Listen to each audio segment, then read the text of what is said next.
Docs Edward Dasil. Hello. Good evening, singles. Good evening. In love ba kayo tonight?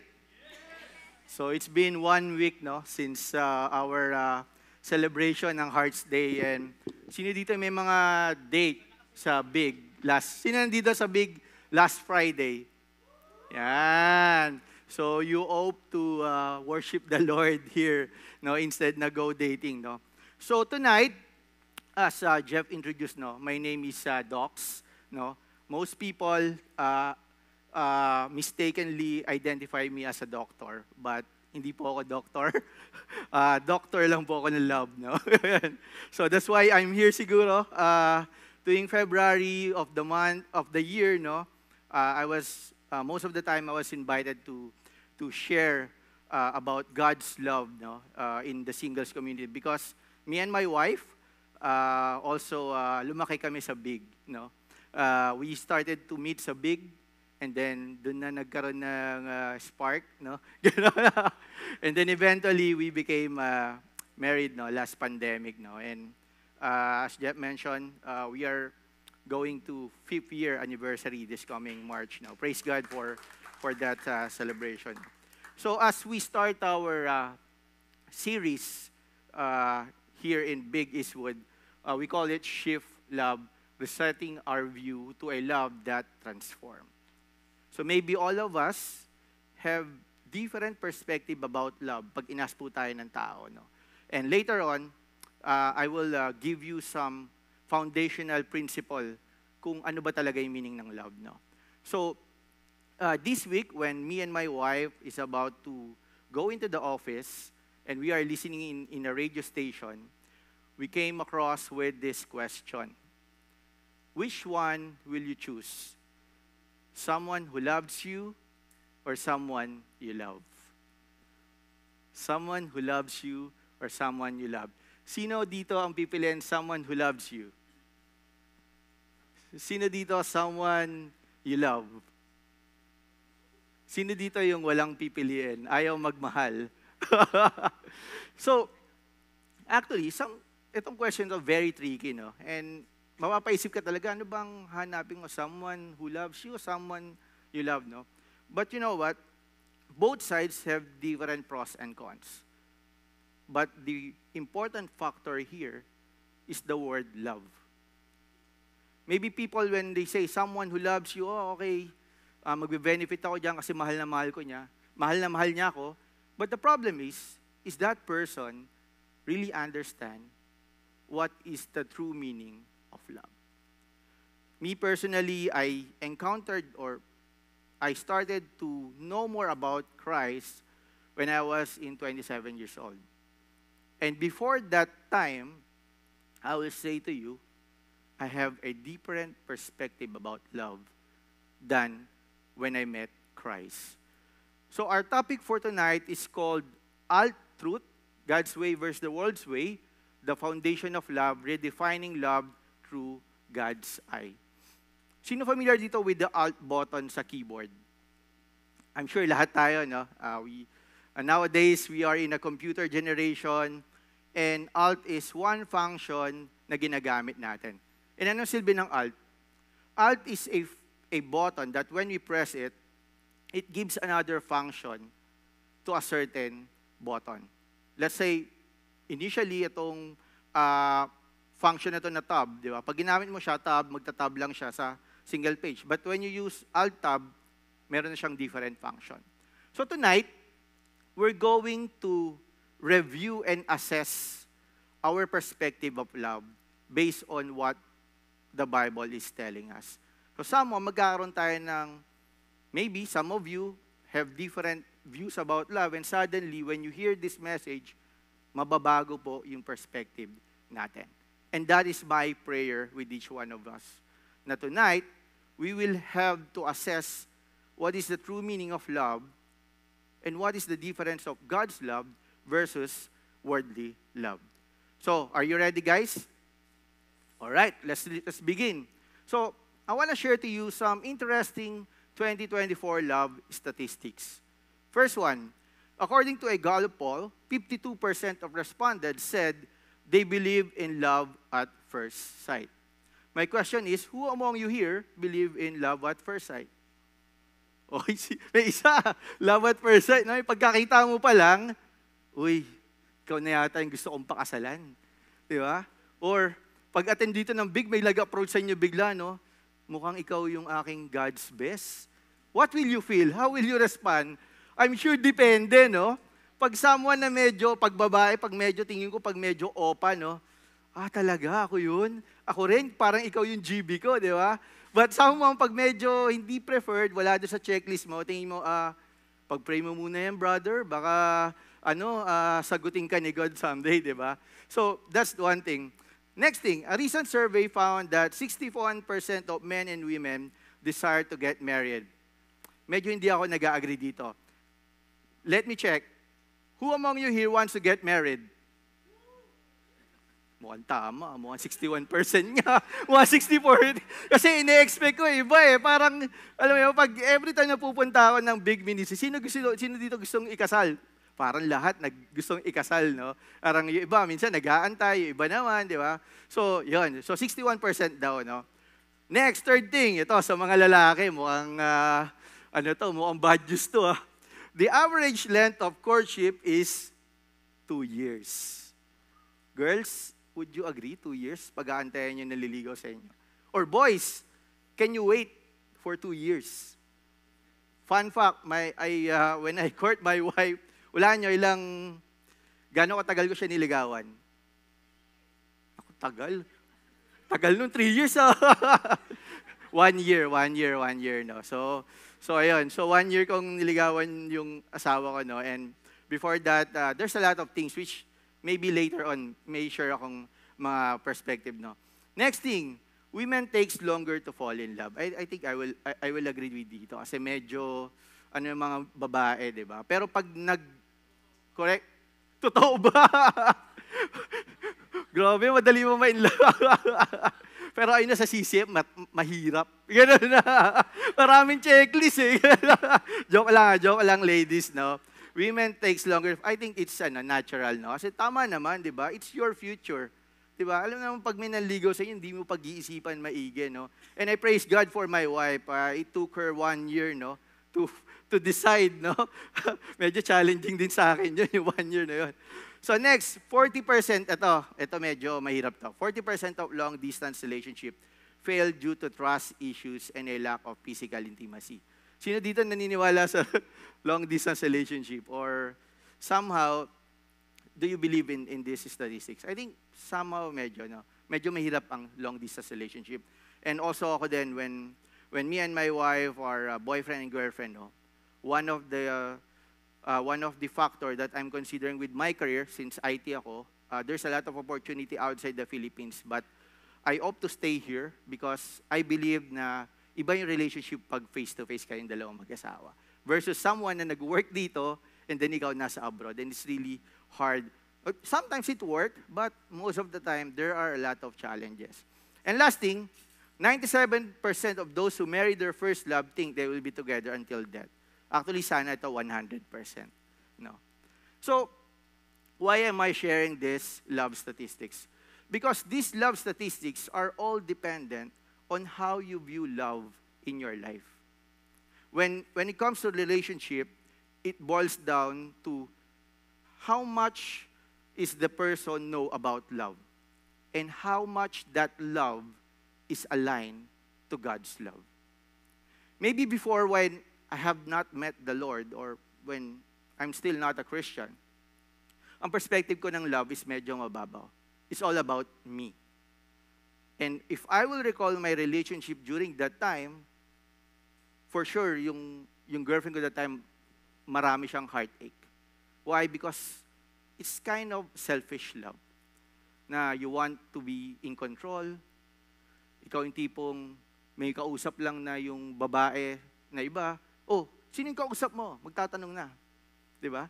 Ang dami nang i-questionin, no? It's somehow selfish love.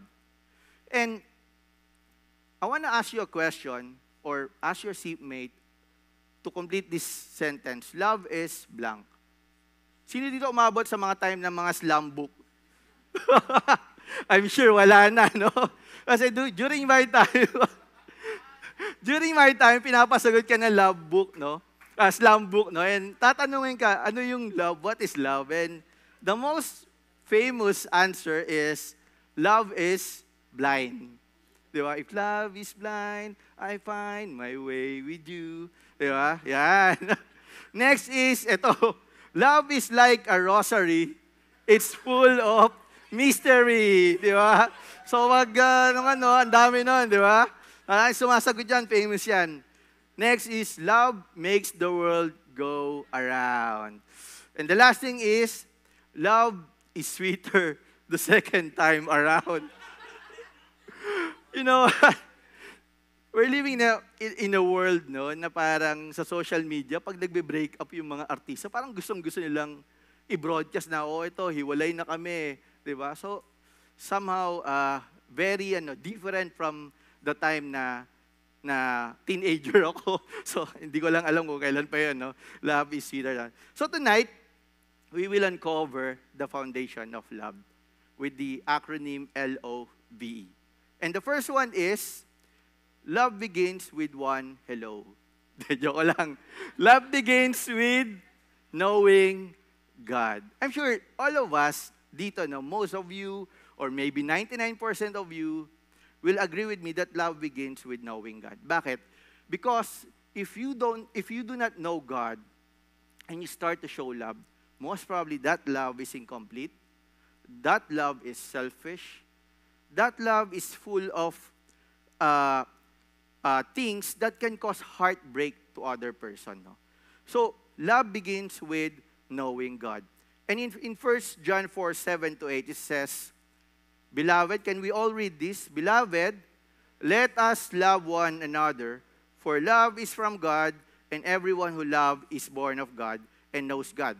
The one who does not love does not know God, for God is love. It's clearly stated in this verse that love is from God. The essence of love is found in God because He is the source and definition of love. Without love, there will be chaos. This verse reminds us that love is not merely an action or a feeling, but a reflection of who God is in your love. My question is, do you feel the love of God tonight? Do you feel the love of God tonight? From the song kanina, di ba?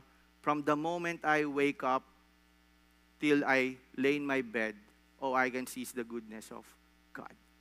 Imagine, paggising mo pa lang sa umaga, minulat mo yung mata mo, naramdaman mo may tibok yung puso mo, that's already a manifestation of God's love. Because there is no guarantee, and even the Bible will tell you that tomorrow, all of us here will be alive. And for you to wake up in the morning and see the people that you love alive, that's already a big, big love from the Lord. To know love, we must first know God. Agree? Agree. This involves cultivating a personal relationship with Him. And that is the start of it. We need to pursue personal relationship with the Lord in order for us to fully understand what the true meaning of love according to the Word of God. Without knowing God, any attempt to love will be incomplete and ultimately fall short of its true potential. The implication is not only that we should love each other because of God or because of the love of God, but we should love others in the same way that God loves each one of us. Will it be easy? It's hard. Remembering or looking back on how the Lord loves us, all His sacrifices for us, it makes us feel that we cannot do it. The thing that loving other people, hindi natin kaya apart from the grace of God.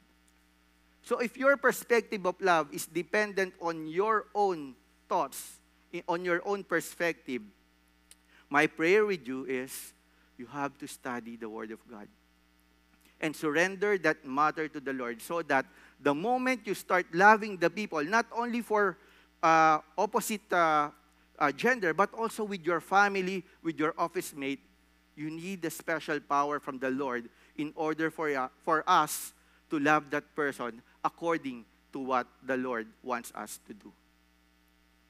In Deuteronomy 7:8, it says, "The Lord did not set His love on you, nor choose you, because you were more in number than any of the people.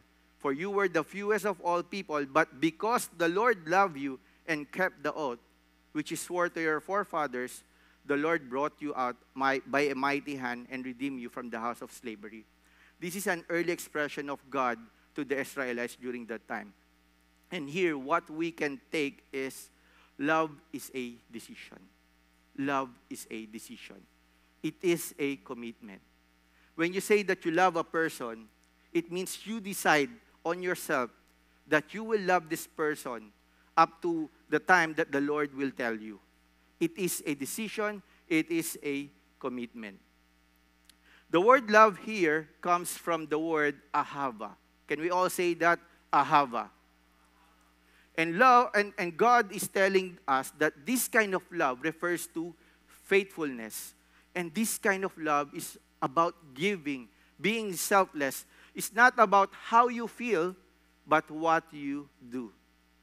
I remember this funny story that I encountered a few years ago when I'm speaking with someone who is 13 years old. And this someone has a boyfriend, 13 years old. Imagine, may boyfriend. And I talked to this person because I want to know. I want to know why he thinks that he loves this person. And you know what? This young sister answered my question, kasi he always gives me chocolate. Somehow it's kind of mababaw, no? But you will see there that when you talk about love, the word giving is always connected to that love. No? Love is about giving, being selfless. Would you like to know the difference between God's love and worldly love? Here it is. So godly love, or agape, first, godly love is unconditional. We all know that while we were still sinners, God demonstrated His love to us. Diba? But human love is conditional.